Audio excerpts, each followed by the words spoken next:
안녕하세요. 저는 올해 30대 후반이 된 여자입니다. 지금은 사랑하는 남편과 단둘이서 살고 있어요. 여기에 올라오는 사연들을 들으면서 정말 세상에는 많은 일들이 일어나는 것 같습니다. 저도 제가 겪었던 이야기를 한번 풀어나가고 싶더라고요. 그때만 생각하면 정말 저희 집안에 어떻게 이런 일이 생겼나 싶습니다. 제 이야기를 한번 들으시면 다들 기겁을 하실 거예요. 그만큼 지금 생각해도 할 말을 잃게 만드는 사건이었습니다. 지금으로부터 5년 전, 저는 지금의 남편과 결혼을 준비하고 있었어요. 둘 다 30대가 넘어서 결혼 정년기이기도 했고, 만난 지도 꽤 오래되어서 자연스럽게 결혼을 하기로 했습니다.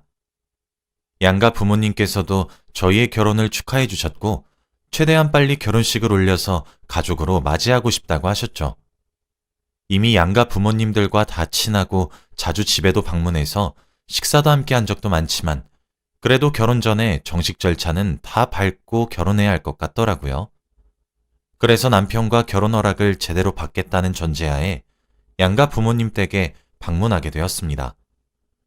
이미 사실상 결혼 허락은 다 받은 상태였지만 그래도 공식적으로 한 번은 찾아뵈어야 한다고 생각했거든요. 아무튼 제일 먼저 남자친구와 저는 남자친구 댁으로 갔습니다. 남자친구의 아버지는 일찍 돌아가셔서 어머니와 큰아주버님 부부, 그리고 아이들 2명, 이렇게 총 5명이 살고 있어요. 아주버님은 혼자 계시는 어머니가 걱정이 된다며 본가로 돌아와서 같이 산지 얼마 되지 않았습니다. 그래서 큰형님은 시댁살이를 하고 계시는 거죠. 사실 큰형님을 처음 뵀을 때 조금 놀랐습니다.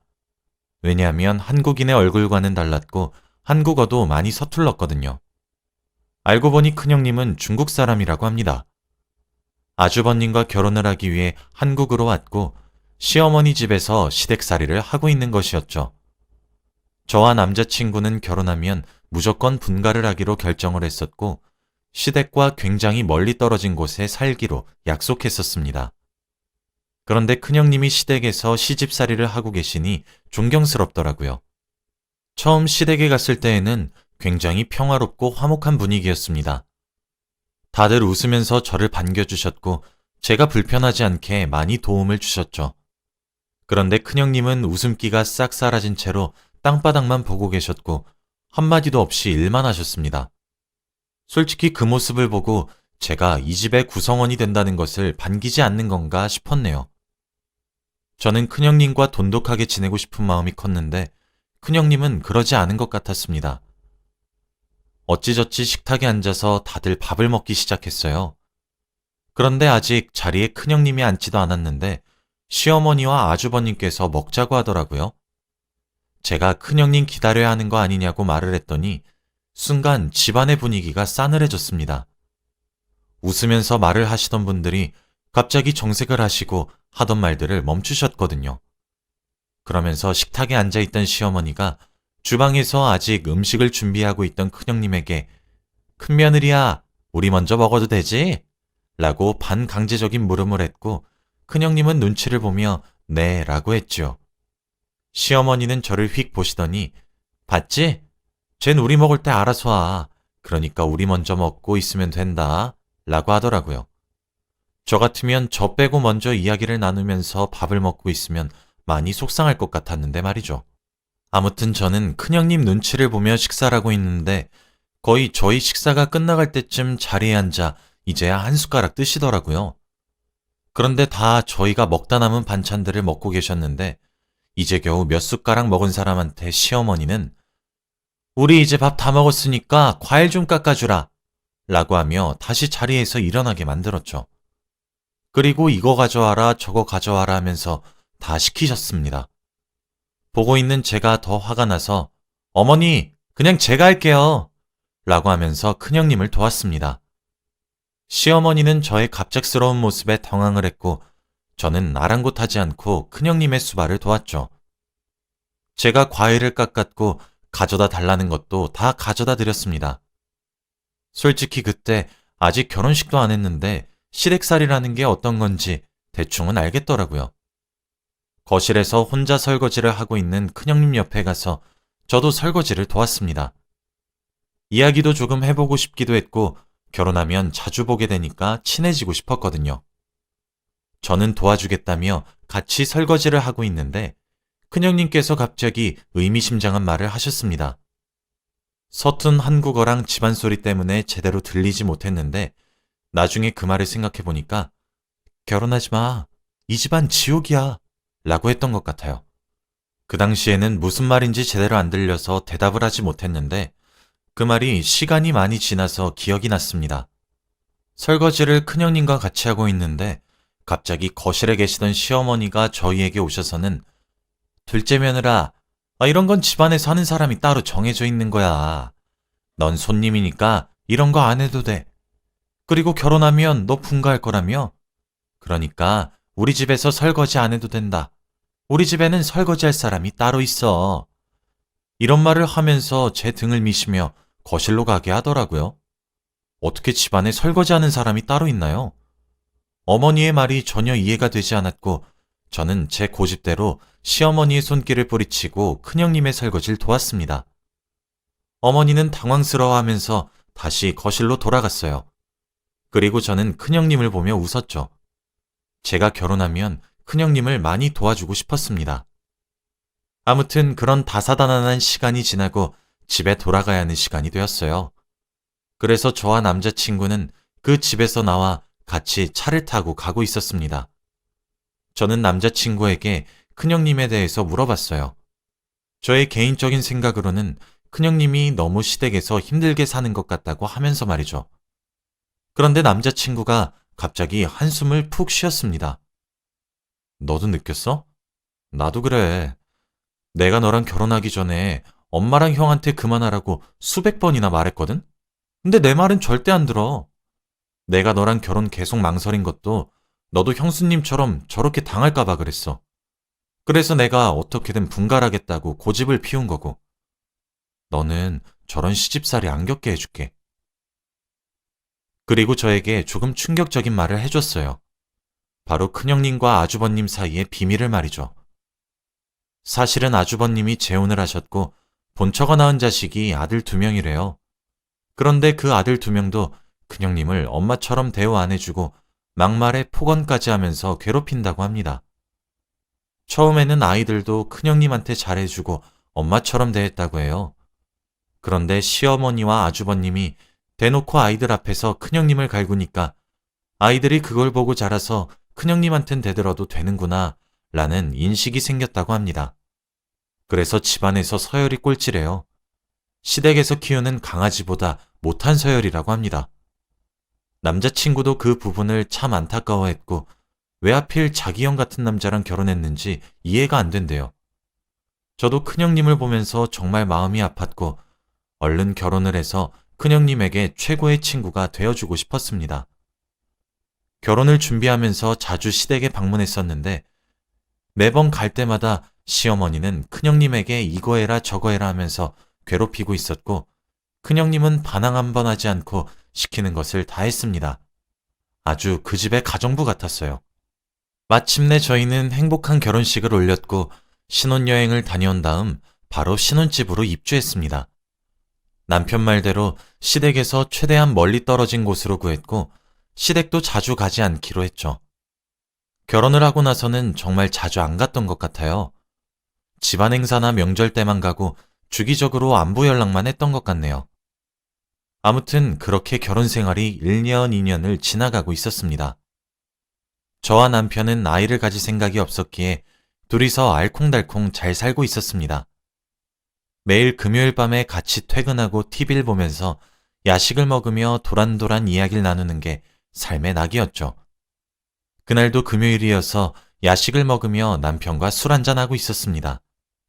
그런데 그날따라 남편이 조금 거하게 취했더라고요. 평소에는 알딸딸한 정도까지만 마시는데 그날은 기분이 좋았는지 벌컥벌컥 먹었습니다. 남편과 저는 시댁 이야기를 정말 많이 해요. 같이 뒷담도 하고 있었던 이야기들도 하면서 대화를 많이 하는 편입니다. 그런데 시댁 이야기를 하면 항상 큰형님의 이야기는 빠지지 않아요. 저희 둘 다 큰형님이 안타깝고 마음이 아팠으니까요. 그래서 제가 남편한테 근데 큰형님은 왜 이혼 안 하신대? 라고 말을 했습니다. 그런데 남편은 저에게 충격적인 말을 해주었어요. 술이 취해서 제가 몰랐던 일에 대해서 말을 해주더라고요.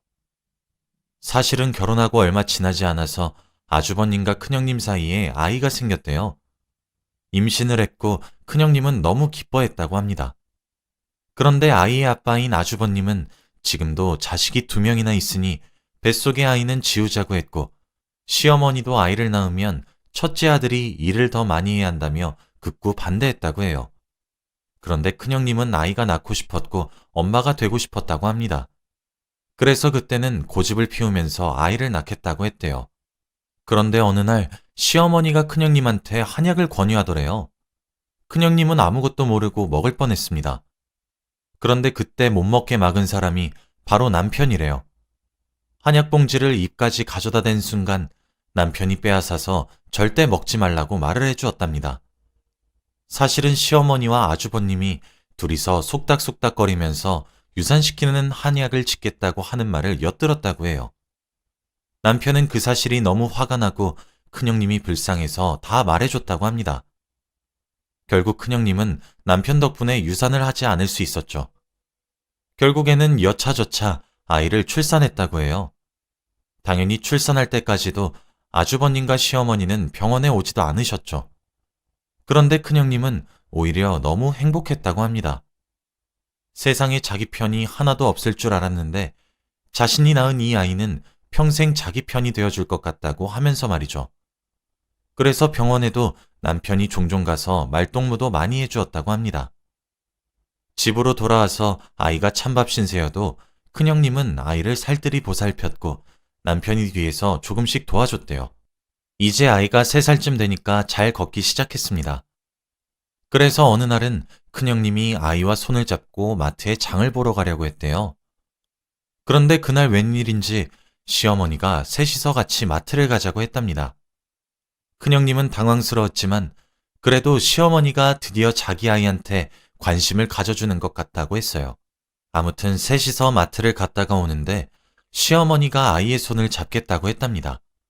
그때 큰형님은 양손 가득 짐을 들고 계셔서 안 그래도 아이 손 잡는 게 불편했으니 고맙다고 했대요. 그리고 아이가 시어머니의 손을 잡았다고 합니다. 그런데 잠깐 시어머니가 아이를 잡고 있던 손을 놓았는데 아이가 횡단보도를 향해 달려가는 겁니다. 그때는 초록불이 깜빡거리고 있었고 금방이라도 빨간불로 바뀔 위기였습니다. 그 순간에 갑자기 신호등이 빨간색으로 바뀌었고 아이는 횡단보도 중간에서 멈췄대요. 그런데 하늘도 무심하시지 그때 달려오던 화물차에 아이가 부딪혔고 현장에서 즉사하고 말았다고 합니다. 아이가 차에 치여서 멀리 날아가는 것까지 다 본 큰형님은 들고 있던 짐들을 떨어뜨리고 소리를 지르며 달려갔대요. 엉엉 울면서 피를 철철 흘리고 있는 아이를 껴안아 오열했다고 합니다. 그리고 그 뒤에 이어 시어머니가 왔는데 눈물 한 방울도 안 흘린 채로 큰형님에게 그러니까 네가 애를 잘 간수했어야지. 애엄마가 돼서 그런 것도 못하면서 어떻게 애엄마가 될 생각을 해? 라고 했다고 하더라고요. 애초부터 시어머니가 아이의 손을 놓지만 않았어도 이런 일은 없었잖아요. 구급차가 올 때까지 큰형님은 아이를 안으면서 계속 울고 있었고 아이는 수술도 없이 바로 장례식을 치러야 했습니다. 시어머니는 사과 한마디도 없었고 오히려 장례식장에서 실신을 하고 있는 큰형님한테 다가가 네 아들 네가 죽인 거야 라며 악담을 했다고 해요. 이런 말을 들은 이후 큰형님은 우울증에 걸리고 말았어요. 죽은 아이도 계속 생각나고 시어머니가 계속해서 큰형님 탓이라고 세뇌를 시켰으니 말이죠. 약을 먹으면서 정신과 상담도 하고 자살 시도도 정말 많이 했다고 합니다. 아이 옆에 가겠다고 아이 없으면 자기는 아무것도 아니라고 하면서 말이죠. 그러다가 결국 며칠을 버티다가 아주버님에게 이혼을 해달라고 부탁했대요. 도저히 제정신으로 세상을 살아갈 수 없어서 중국에 돌아가고 싶다고 하면서 말이죠. 가족들 품에서 상처를 치유하고 싶다고 아주버님에게 말을 하니까 아주버님은 큰형님에게 그럼 누가 엄마 모시고 아이들 뒷바라지하고 누가 집안일을 해? 이혼? 말이 되는 소리래 라고 했답니다. 자신의 아내가 이렇게까지 힘들어하는데 어떻게 이런 막말을 할 수 있나요? 그리고 시댁은 큰형님을 고향에 절대 보내주지 않았습니다. 비행기표를 끊어도 티켓을 다 찢어버리기도 했고 중국에 죽만 나와도 화를 불같이 냈죠. 결국 큰형님이 많이 힘들 때 남편이 조금 옆에서 도와주었고 중국도 잠깐 갔다 오라며 비행기표도 끊어줬다고 합니다. 입원 기간이 늘어났다고 거짓말하면서 중국에 며칠간 보내줬대요. 그 이후로도 괴롭힘은 줄어들 생각을 하지 않았고 큰형님 혼자서 악착같이 버텼다고 합니다. 저는 그 말을 듣는 내내 눈에서 눈물이 멈추지 않았어요. 어떻게 이런 힘든 일을 겪었으면서 살 수 있는 거죠? 그리고 무엇보다 시댁 사람들이 정말 사람으로도 보이지 않았습니다. 단순히 큰형님을 집에서 일하는 물건으로만 보니까 제가 다 화가 나서 미칠 지경이었죠. 그리고 계속 들어보니 죽은 아이의 장례식에도 큰형님 혼자 계셨고 가족들은 몇 시간만 있다가 바로 집으로 갔대요. 뿐만 아니라 지금까지도 아이의 제사를 지내지 못한다고 합니다. 시댁에서 극구 반대를 해서 말이죠. 저는 그날 정말 큰형님의 이야기를 듣는데 큰형님이 너무 불쌍해서 말이 나오지 않았어요. 하루가 멀다 하고 매일 괴롭힘을 당하는데 마음의 상처가 얼마나 클지 가늠도 안 되었거든요. 그날 저와 남편은 술을 거하게 먹고 잠에 들었습니다. 그런데 그날 새벽 갑자기 누군가에게서 급히 전화가 오더라고요. 그때 시간은 새벽 4시였고 누군가 싶어서 휴대폰을 보니 바로 아주버님이었습니다. 저와 남편은 전날의 숙취 때문에 머리 아파하고 있었는데 전화를 받자마자 아주버님의 말을 듣고 술이 확 깨졌어요. 바로 시댁에 불이 났다고 합니다. 아주버님은 밤새 놀고 있어서 집에 안 들어갔는데 시어머니가 전화가 와서 말해주었대요. 집안에 불이 크게 나서 지금 죽기 직전이라고 하면서 말이죠. 일단 119에 신고했는데 빨리 시댁에 오라고 했습니다. 저와 남편은 너무 놀라서 대충 옷만 갈아입고 바로 달려갔어요. 저희 집과 시댁이 거리가 조금 있어서 그런지 도착했을 때에는 이미 불이 다 꺼졌더라고요. 그리고 시어머니가 앉아서 진정하고 계셨습니다. 그런데 큰형님이 보이지 않았어요. 아이들과 시어머니 그리고 아주버님은 보였는데 말입니다. 그런데 그곳에서 온 경찰관이 저희에게 충격적인 말을 해주었어요. 건물 안에 있는 CCTV를 봤는데 집에 불을 저지른 사람이 바로 큰형님이라고 합니다. 집에 기름을 붓고 불을 저지른 다음 도망쳤다고 해요. 아직까지 못 잡았고 행방불명 상태라고 합니다. 저희 가족들은 모두 다 놀랐고 말문이 턱 막혔죠. 시어머니와 아주버님은 화를 불같이 내면서 집안에 여자를 이래서 잘 들여야 하네 만회하면서 언성을 높이고 있었고 저와 남편은 아무 말도 나오지 않았습니다. 그런데 경찰의 말에 의하면 불을 낸 곳을 보면 집안에 가족들을 죽이려는 의도가 없대요. 정말로 살인을 목적으로 불을 저지른 거면 지금쯤이면 병실에 누워 있어야 한다고 합니다. 경찰의 말로는 단순히 자신의 감정 상태를 알리거나 단순히 겁을 주기 위해서 불을 저질렀다고 할 수 있대요. 하지만 아주버님과 어머니가 그 말을 들으실 리가 있나요? 말도 안 되는 소리라며 자기네들이 판단하는 대로 생각하셨습니다. 그리고 며칠 뒤 큰형님을 검거하게 되었어요. 경찰에서는 살인미수도 아니고 방화범도 아니라 방화미수라고 합니다. 그래서 합의금만 지불하고 구속도 되지 않는데요. 저와 남편은 시댁에게는 미안하지만 그래도 큰형님의 마음이 어느 정도 이해가 됩니다. 아무것도 모르는 한국으로 시집와서 몇십 년 동안 괴롭힘을 받았는데 말이에요. 시어머니와 아주버님은 큰형님 욕을 달고 살면서 결혼 잘못했다고 매일 신세한탄을 합니다. 저희는 들은 채도 하지 않아요. 제가 아마 큰형님 입장이었어도 어떻게든 복수하고 싶었을 것 같았습니다. 지금은 두 분이서 이혼을 하시고 큰형님은 중국으로 돌아갔어요. 저와 남편에게 얼마 전에 연락이 왔습니다. 저희는 주기적으로 연락도 하고 지내요. 시댁에게는 비밀이지만요. 아무튼 조금 복수의 방법이 잘못된 것 같긴 하지만 그래도 이혼을 하고 지금까지 괴롭힘을 당하지 않는 게 다행이라고 생각해요. 큰형님이 이제라도 조금 행복해졌으면 좋겠어요. 저의 이야기는 여기까지입니다. 들어주셔서 감사해요.